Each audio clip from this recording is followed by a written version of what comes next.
Let's start with the civilizations that just quietly faded off the map and slowly work our way towards the ones that left behind mass graves, cursed ruins, and questions we still can't answer. When we think about history, we usually think about the winners: Rome, Egypt, China, empires with libraries and statues and enough PR to survive for thousands of years. But scattered across the planet are the ruins of other civilizations. Cities bigger than medieval capitals, temples older than the pyramids, cultures that mastered astronomy, engineering, and trade, and then vanished so completely that we don't even know what they called themselves. In this video, we're counting down the most terrifying lost civilizations on Earth. Not the most famous, not the most powerful. The ones that feel like walking into a crime scene where the bodies are gone but the bloodstains are still on the wall.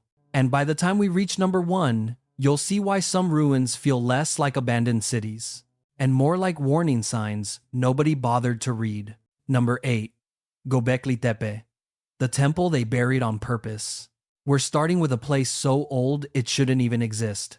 On a dusty hill in modern-day Turkey, farmers once kept hitting carved stones while plowing their fields. For decades, they thought it was just annoying rocks. Then, archaeologists took a closer look and realized this wasn't random stone. This was part of a massive temple complex, with towering T-shaped pillars arranged in circles covered in carvings of animals, lions, snakes, vultures, abstract symbols we still don't fully understand.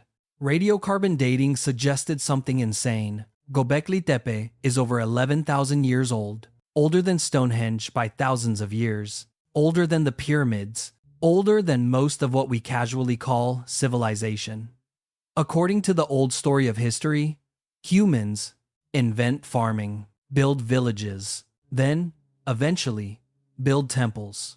Göbekli Tepe flips that script. It looks like people may have gathered first for rituals, feasts, ceremonies, then built agriculture around that, as if the need to worship, to gather, to do something weird under the stars, came before the need to settle down.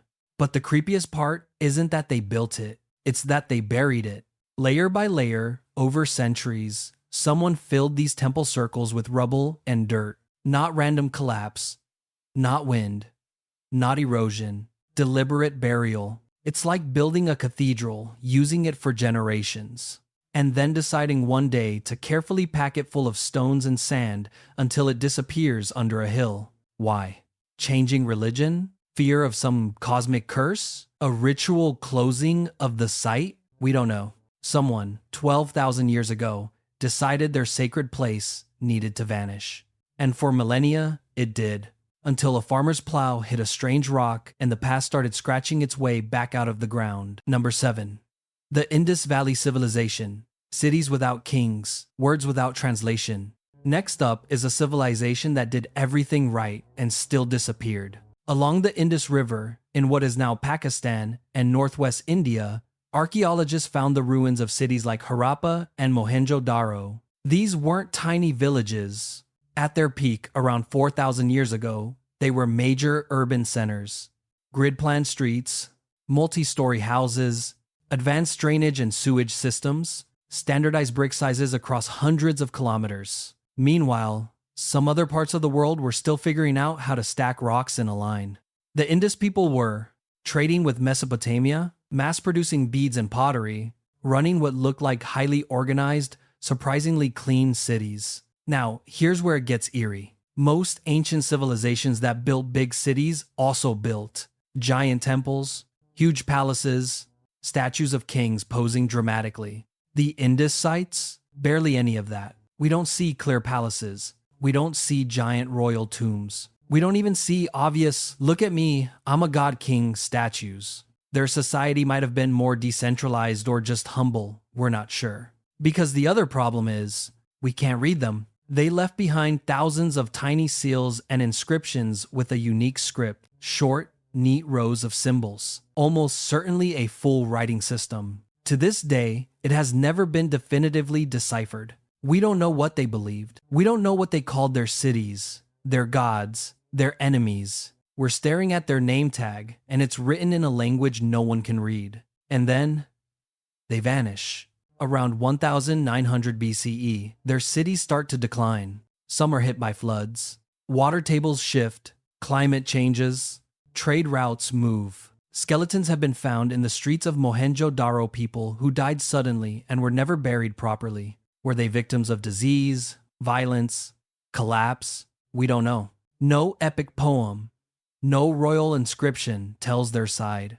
A civilization with urban planning, plumbing, standardized weights. Left behind, zero decoded stories. It's like finding New York City in ruins and not being able to read a single sign. Number 6. Cahokia, the American city that history forgot. When Europeans arrived in North America, they saw scattered tribes and small settlements. What they didn't see was the ghost of a city that used to tower over the Mississippi River Valley. Cahokia. Near present-day Street Louis, about 1,000 years ago, there was a metropolis. At its peak, around the year 1100, Cahokia may have had 20,000 people or more, bigger than many European cities at the time, possibly larger than medieval London. But instead of stone castles, Cahokia was built with massive earthen mounds, wooden palisades, wide plazas for gatherings and rituals. The largest mound, Monk's Mound, is over 30 meters tall and covers an area larger than the Great Pyramid's base. Nearby, archaeologists found what looks like a wooden solar calendar, woodhenge, posts aligned to mark solstices and equinoxes. This was a sophisticated urban center. Long-distance trade, agriculture, social hierarchy, religious ceremonies. Sounds impressive. Then you walk into certain burial pits and the vibe changes fast. Some graves hold carefully arranged elite burials with shell ornaments and precious goods.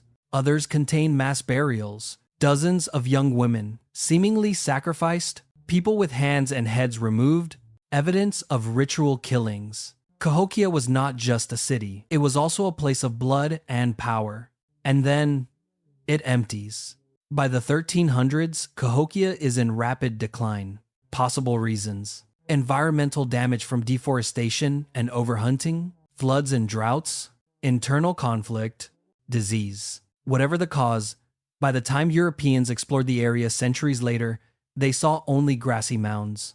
Even the nearby tribes weren't always sure who had built the largest ones. They just knew the land felt heavy. Imagine driving down an American highway, passing what looks like an ordinary hill, and realizing you're passing the corpse of a city that fed tens of thousands of people, then died so completely that its name didn't even survive. Number 5. The Ancestral Puebloans.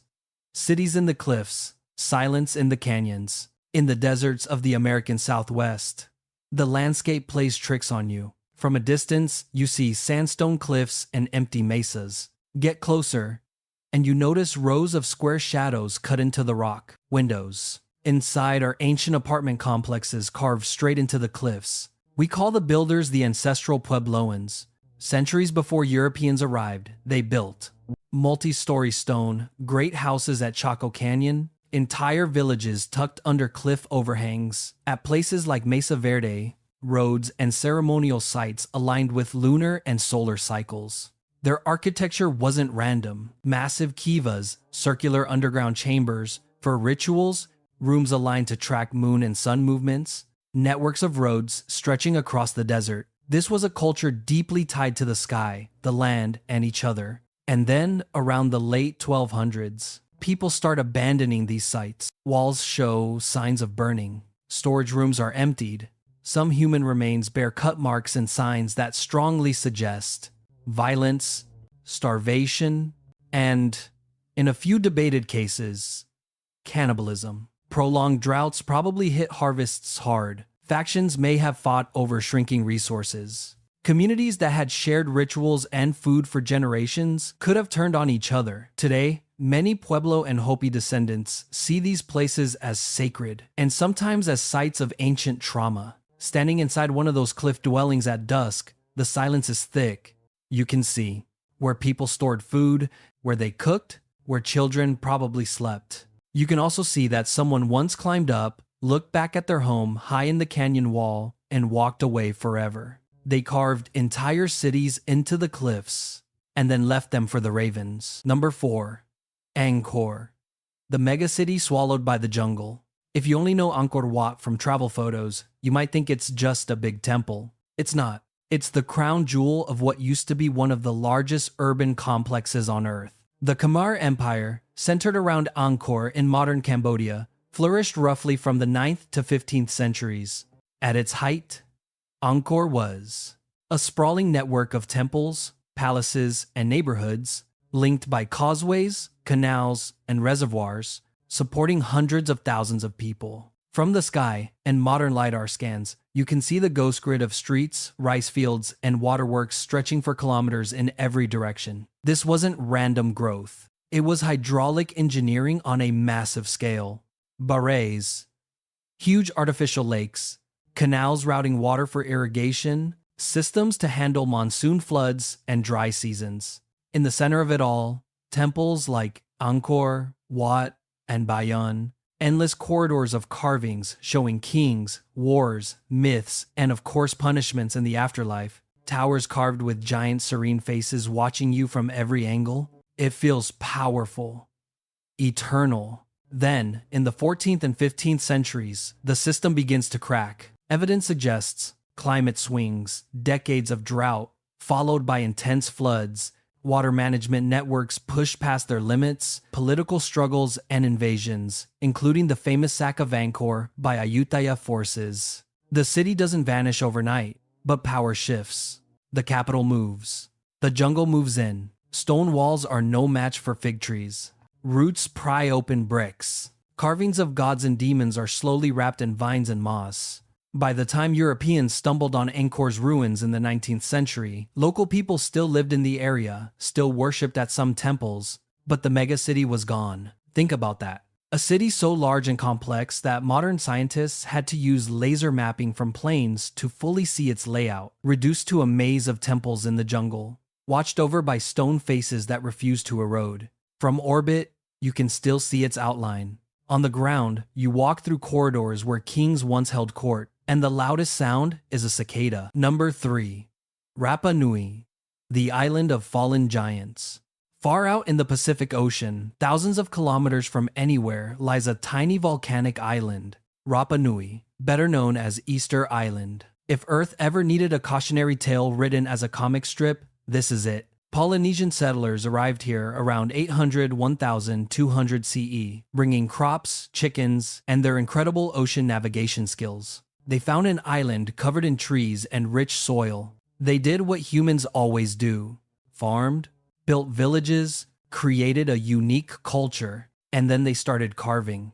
Everywhere along the island's slopes, they carved moai massive stone statues, with long faces and heavy brows. Some stood over 10 meters tall and weighed tens of tons. They quarried them high on the volcano, then somehow moved them down to platforms near the coast. How? Logs as rollers, rocking them upright like walking? Alien forklift?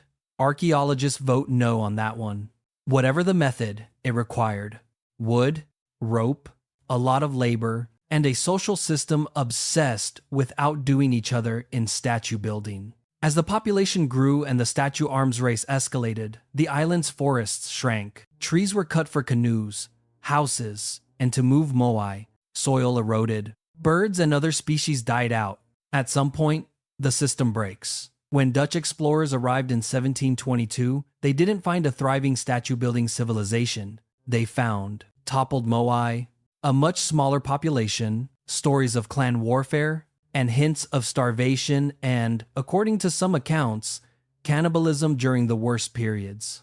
Imagine standing on a windswept hill, staring at a row of giant stone heads, gazing out at the empty ocean, knowing that the people who carved them may have accidentally destroyed their own world in the process. They turned their island into a monument to themselves. The monuments are still there. Their civilization is not. Number 2. The classic Maya, pyramids in the jungle, cities turned to ghosts.